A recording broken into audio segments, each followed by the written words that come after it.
Sveiki, brangūs draugai, su jumis Valdemaras ir podkastas 5 minutės. Uždelstas teismas.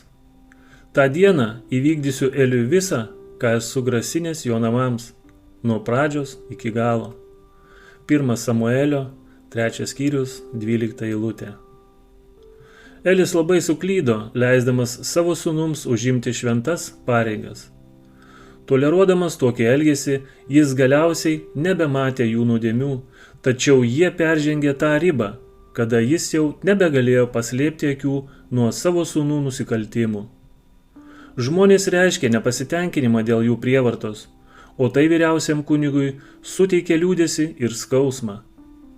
Daugiau jis nebegalėjo tylėti, bet jo sūnus augo, negalvodami apie nieką kitą išskyrus save, todėl ir dabar jiems nerūpėjo nė vienas.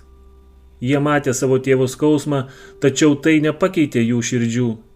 Jie girdėjo jo švelnius raginimus, bet tai jų neveikė ir jie nesiruošė pakeisti savo pikto kelio, net ir perspėti dėl jų nuodėmės pasekmių.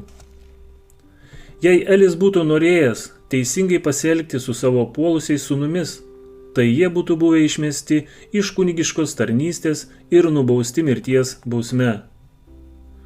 Metų metus viešpats laukė, sulaikydamas gresiantį teismą.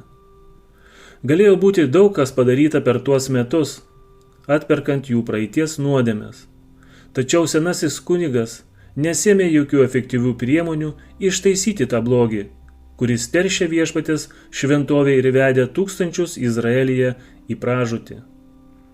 Dėl Dievo kantrybės Hofnis ir Finehasas tik dar labiau užkietino savo širdis ir tapo dar įžūlesni, darydami nuodėmes. Per Elį perspėjimo žinia jo namams tapo žinoma visai tautai. Taip jis tikėjosi nors šiek tiek sumažinti savo ankstesnio abejingumo blogą poveikį. Tačiau žmonės nekreipė jokio dėmesio į perspėjimus, taip kaip į juos nekreipė jokio dėmesio kunigai.